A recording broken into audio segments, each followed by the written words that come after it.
Seventh substitute, House Bill 105.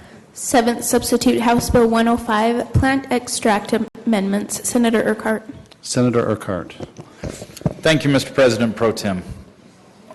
Let me introduce this bill with a story about a 5-year-old girl, Charlotte Figge. Charlotte was having 500 seizures a week, and so epileptic seizures a week. And she was, at 5 years old, she had a do not resuscitate. Her family was saying their goodbyes because there was absolutely no medicine out there that could control her seizures.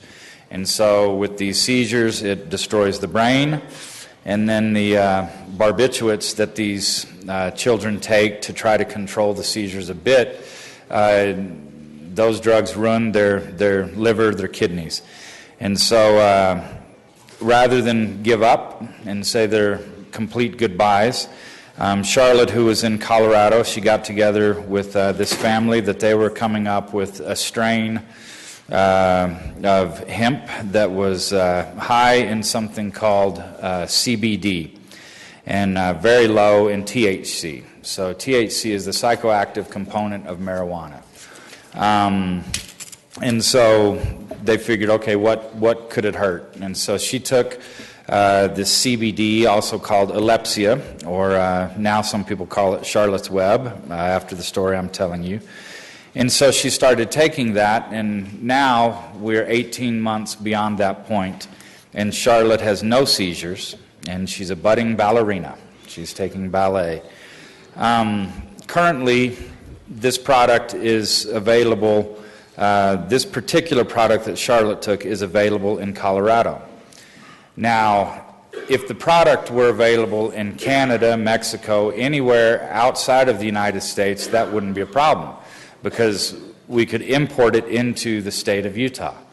But the product can't cross state lines. It's just this weird situation in the war on drugs. We do have in Utah a lot of hemp oil that comes from outside the United States. So that is something that it's high in cannabinoids and low in the THC.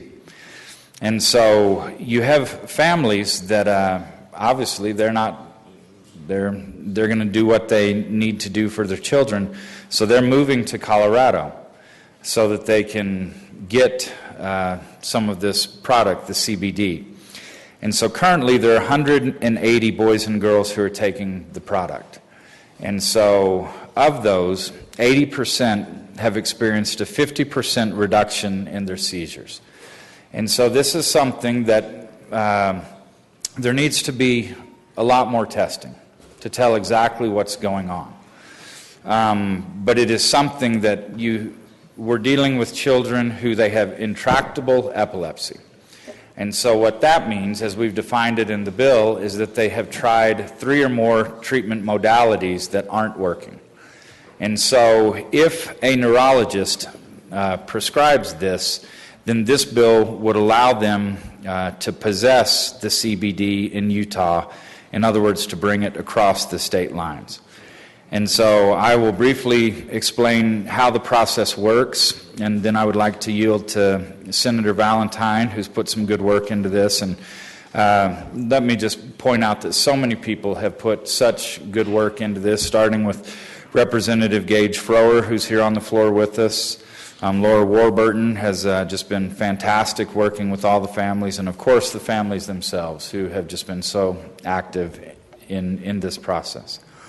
So the way that this would work is the families would get a card to possess this. And remember, this is CBD, which means, as we've defined it in the statute, that it is high in cannabidiol and it is extremely low in THC. So this is, again, products with this level of THC, even more than this, are on the shelves of a lot of our supermarkets. And so they would have the card, and a neurologist would certify that they have intractable epilepsy, which, like I said, means that they've tried 3 or more other treatment modalities that have been unsuccessful. There would be a fee involved. And then there would be a transfer of some information between the physician and the health department. And the University of Utah has been great in this. They want to help study this and make sure that we're doing it in a medically responsible way. So that briefly is the bill. Of course, if there are more questions, I'm happy to answer those. But Mr. Speaker Pro Tem, I'd like to yield the floor to Senator Valentine. Thank you, Senator Carp. Before we go to Senator Valentine, are you saying CV as in Victor D or CB as in boy D? B, CBD, short for CBD. cannabidiol. All right. And before we go to Senator Valentine, I just have one other question. I've heard some people describe this as medical marijuana. Is this medical marijuana? Well, of course, it depends on how you want to define that term. Most medical marijuana that other states deal with, it specifically wants the THC, the psychoactive component. And so this does come from the marijuana plant, but it's a strain of the plant that has been pushed to elevate the CBD, which is not psychoactive, and to push down the THC, the psychoactive component. So it does come from the marijuana plant, but you know, there have been some changes recently, even in the Farm Bill, that define this product to fall under industrial hemp. So the term we're choosing to use is that this is a hemp extract. Thank you. Senator Valentine. Thank you very much, Mr. Speaker Pro Tem. This has been a very, very difficult issue for me. I have people in my district who have the type of epilepsy that the hope is that this extract will assist them. It's a very, very difficult situation. I have to tell you, at the beginning of the session, I tried to research, understand how this worked, and found statements such as this from the American Epilepsy Society. Quote, "The use of marijuana for various medical conditions, including epilepsy, has received increasing attention in the popular media. While there are some anecdotal reports of marijuana use in treating epilepsy, scientific evidence for the routine use of marijuana for this indication is lacking. The lack of information does not mean that marijuana isn't effective for epilepsy. It merely means we do not know if marijuana is safe and efficacious treatment for epilepsy." That gives me a lot of cause for concern, because I realized that we were creating a hope that this would work, and that we have seen a couple of evidences that it does work, but we don't know the long-term effect. We don't know if this is one of those momentary windows where it works for a time and then tolerance is built up and no longer works again. And those are sobering things to deal with. I then spent some time trying to look at the bill itself and say, okay, how does this bill really affect it? And what kind of safeguards do we have in the bill? And I found some that were lacking. And then this last weekend occurred. Mr. President Pro Tem, I got papered. Just like we did earlier on in the session where our door was papered by a group who wanted to consider a bill, I got papered. Point of order, I wasn't behind this. But in this case, Mr. President Pro Tem, the whole attitude was one of saying, you know what, this is a very good thing. The way that they presented it was amazing, Mr. President Pro Tem. They presented it in a way that was soft, respectful, polite, and really made me listen. One of them I just have to read with you because it summarizes the whole issue in my mind. Dear Senator Valentine, can you please let the government have the cannabis in Utah? Our friend Connor needs it, and it is his last hope. He could be healthy. Please get it. P.S. He will be able to eat cake if he can have the cannabis. And the little child has written me a picture of the cake. It's an amazing situation that the hope that we create up here by the legislation we carry. With that introduction, Mr. President Pro Tem, I'd like to move that we delete in title and body 7th substitute House Bill 105, insert in its place 9th substitute House Bill 105. Thank you, Senator Valentine. The motion is that we delete in title and body 7th substitute House Bill 105 and replace it with 9th substitute House Bill 105. All in favor, say aye. Whoa, stop. Let me explain what it does, okay? Please. Let me explain. I had some concerns, as I indicated before, and I read you the concerns from the American Epilepsy Society. Those concerns were in the 8th draft, and that was what all of these papering and letters and emails were all about. And so what I've done in the 9th substitute is, in negotiation with the advocates for the bill, we are making the following changes from the 7th substitute. So if you're listening, know that the 7th substitute is intact with the following changes, because we used it as the baseline from which we start. We did not start with the 8th substitute, we started with the 7th substitute.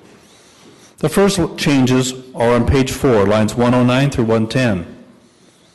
We required that this had to have the neurologist's record available for the researchers at the University of Utah so that we can determine the efficacy and we can determine how well this is actually working.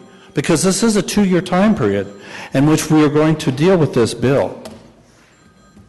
And so what we're trying to do here is we're trying to say we've got to make the whole record complete for the researchers only. That's also on line 126 or 127. One of the sticking points that I had was, how do we determine of whether or not the registration card that Senator Urquhart spoke about is a valid card? I've shown you, as my members of my colleagues, a number of driver's licenses that were fake, that were picked up in the various operations by the DABC.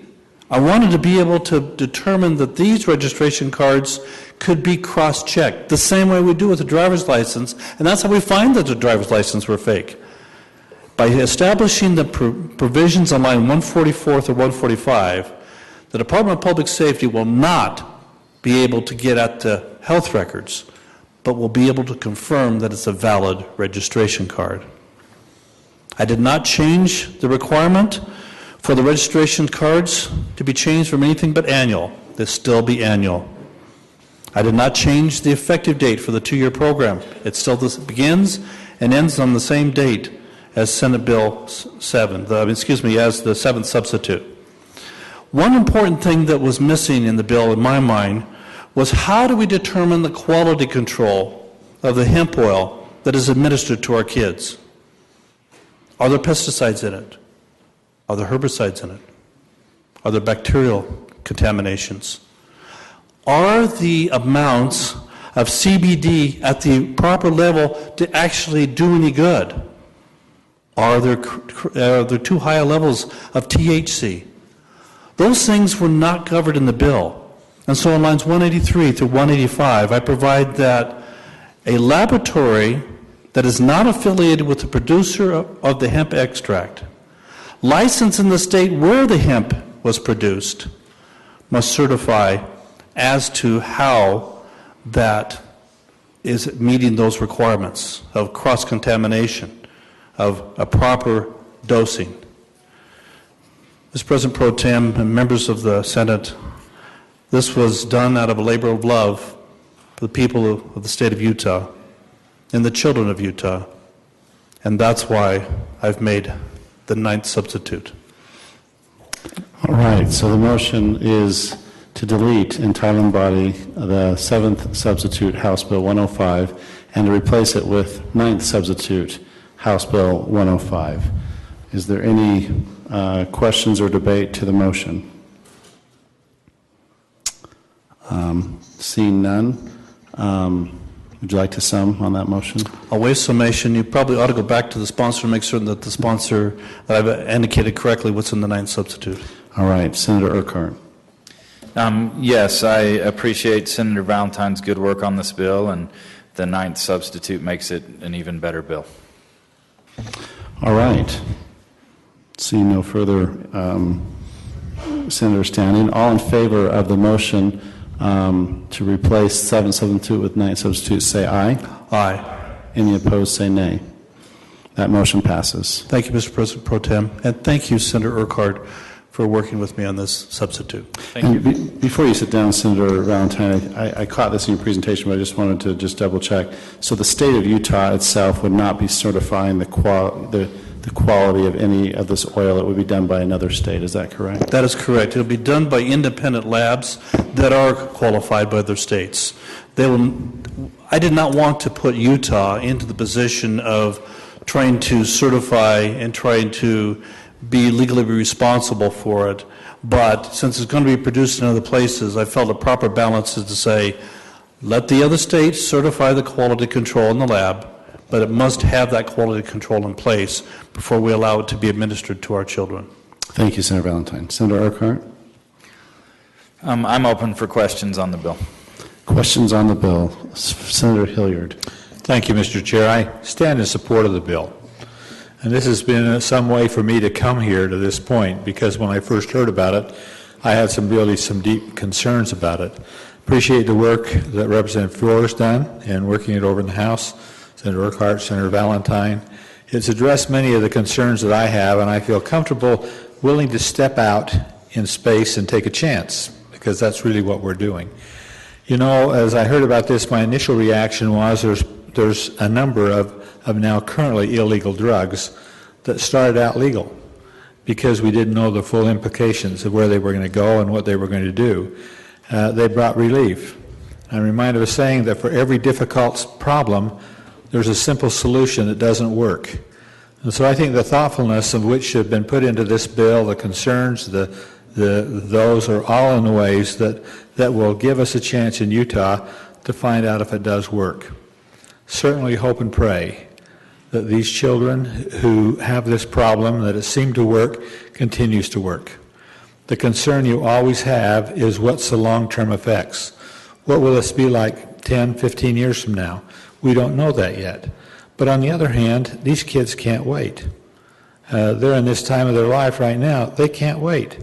And if we wait to test it for 10 or 15 years and we find out there's some problems, maybe giving them a good life for that time period is well worth the risk. I think they and their family know it, and I sense by all the testing put in here that they're going to have to explore and answer a lot of serious questions before they start with this program.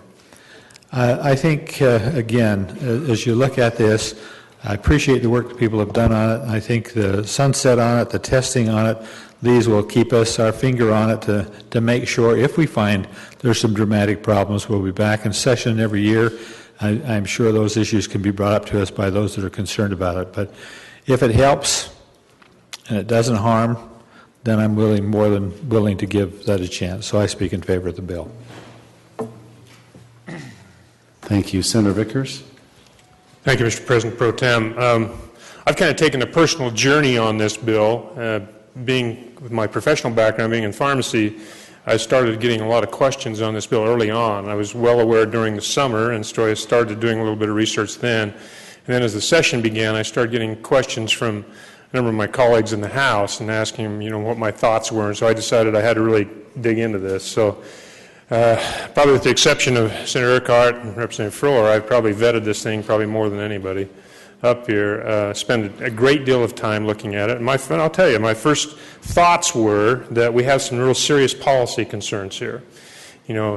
Can we do it? Yes, we probably can. Should we do it? I don't know. Can we do it in the right way? That's a good question. I'll be honest with you. I started out as a no vote on this bill. And as I've gone through and continue to work through the research and look at it, and I certainly appreciate Representative Froehler and his good work. I feel kind of bad. When he came to our committee in HHS, I grilled him pretty good. I went through every question I could think of, and looked at every study and all the studies and looked at the things, and I just wanted to make sure that we could narrow this down, because I was concerned about potency. That's been brought up. It's a nutraceutical. It's not an FDA-approved product, so it has no or very little control on the potency. So, Senator Valentine caught that and put that in the 9th substitute, and that's an excellent point. The other excellent point about the cards, making sure that they're not fraudulently obtained. Does it open the door to medical marijuana, or does it open the door to something else that we're going to be sorry? Is it the camel's nose in the tent? How do we structure it in such a way that that's not the case? So as I've gone through this, and I've had help with my interns, I've got a pharmacy student that's doing a rotation with me, this experiential rotation with me during the session, and I charged her with really digging into it as well. But the conclusion I've come to is this, that yes, I think that in its present form, it's as good as we can possibly do in allowing these patients to have the medication in the right dose and in the proper framework. And so I'm in support of the bill. Now, does it put some pressure on some physicians and some parents? Absolutely. They're going to be the key caregivers and the caretakers in this, and so it will be upon them to make sure that the patients receive the right dose in the proper framework and the proper time. But I'm confident that that will go forward, and as Senator Hilliard said, if we run into problems, we may be coming back to fix it. But I am confident that in its present form, it's as good as we can possibly do, and I think it establishes the safety net and the framework that I would want in a bill, and so therefore I am supportive of the bill. Thank you, Senator Vickers, and I think we all share your sentiment of thoroughly grilling Representative Froehler when it comes to committee. Senator Maine. Thank you very much, Mr. President Pro Tem. I've been watching this. I have my best friend that I've had forever and ever and ever, and she has grand mal seizures. And she had them from about 10 years old. And I've seen what happens to her and the journey she's had. She can't go places. Sometimes she'd have seizures. She'd lose her bodily function. I've seen what can happen. We have a nephew in my family that has a device that goes to his brain because he has so many seizures. I think that our job is to lead, and our job is to be brave. Every time we vote on anything, we really don't know what the complications or the outcome will be. But what we do is what we have the information now, we have courage, and we vote on the information we have. So I think this is where we are.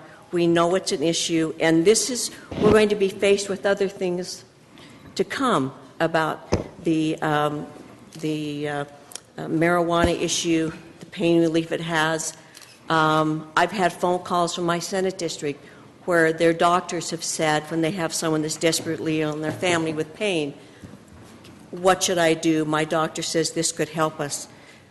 That's a decision we've got to make down the road. But I think this is a first step. These are children. This is something that's debilitating for their life. They can't be functional. I'm in favor of this bill. I think we need to make sure this step is completed. We're the only ones that can make this happen for these families. I think we need to be brave, and I think we need to vote aye on this piece of legislation. Thank you. Thank you, Senator Maine. Okay. All right. Senator Robles. Thank you, Mr. President Pro Tem. I so rise in support of this piece of legislation. I want to publicly thank the parents of those children that had the courage of making something so painful and hard public and speaking up on this issue and providing ideas so they can find a better quality of life for their children. I think anyone that is a parent could understand the agony of seeing your child in pain and not being able to help them.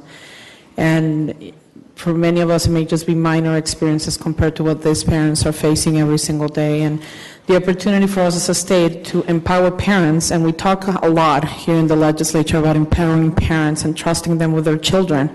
Well, this is our opportunity to truly empower parents so we don't criminalize them for something that anyone in their right mind will do, which is fight for their children's life. And with that, I support this bill and thank the sponsors for this.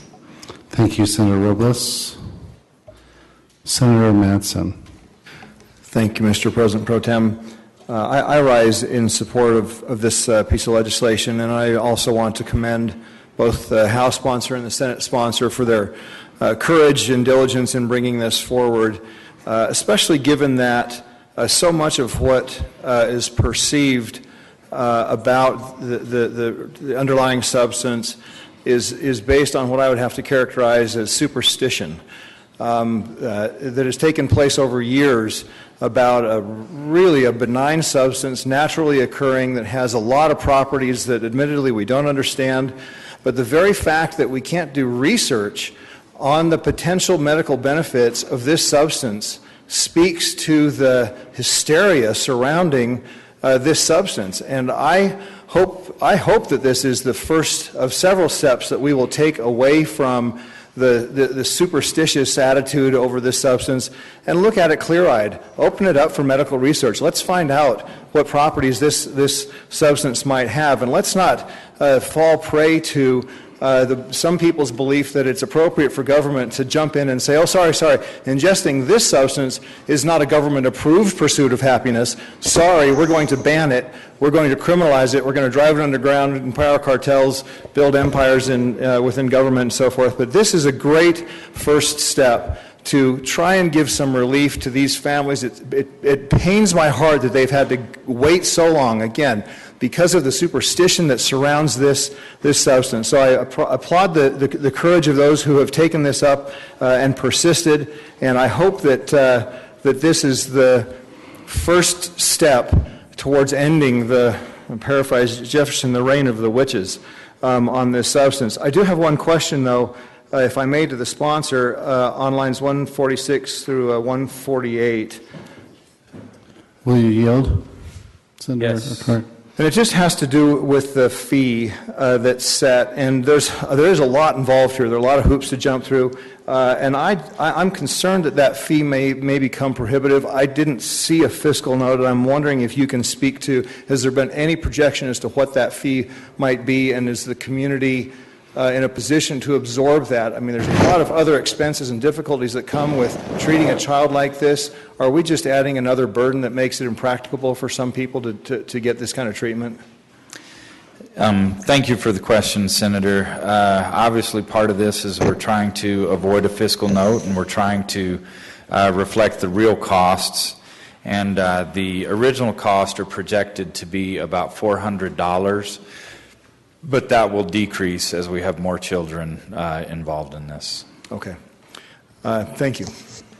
Thank you, Senator Mattson. Seeing no other interest, we'll go back to you, Senator Urquhart. Okay, thanks to everyone for your involvement in this. As I hope you all know, I'm a huge believer in legislative process.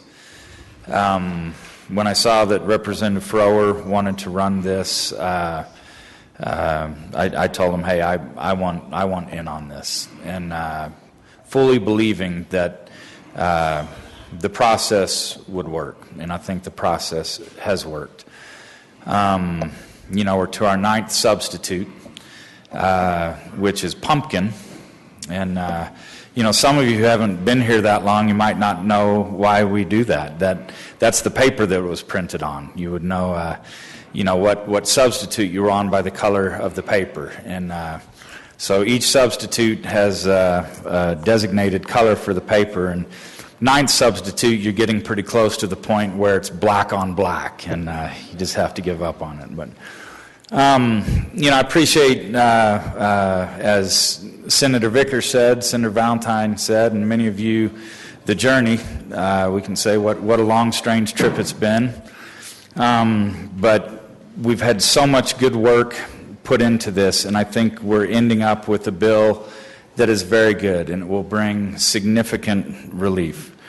We were over here debating whether or not we should do this, but I'm going to go ahead and do it. Over in the foyer over there, we have Charlie Nelson. And so Charlie is 6 years old with her mother, Katrina, her father, Jeff, and we're thinking that this bill is going to be too late for Charlie. She's in her last days. But let's make sure that we have hope for other boys and girls. And and also we have so many families up in the gallery. Would you all mind giving a wave? And if you're here for the bill, and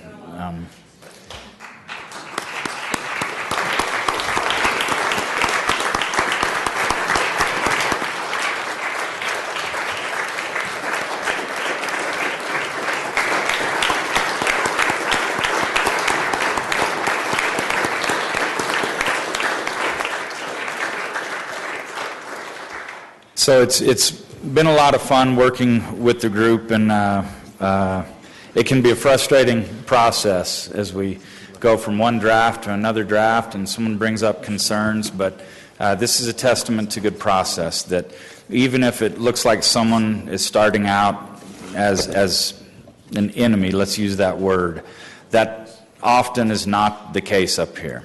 People who present roadblocks or who present obstacles, the process is teaching us, always teaching us. And so I saw it in the House committee, again it happened in the Senate committee, where people bring up legitimate concerns, but they bring them forward with an attitude of, here is my problem, help me with this. And so Gage and Laura, the families, have done such a phenomenal job of hanging in there and saying, okay, we can work through one more issue.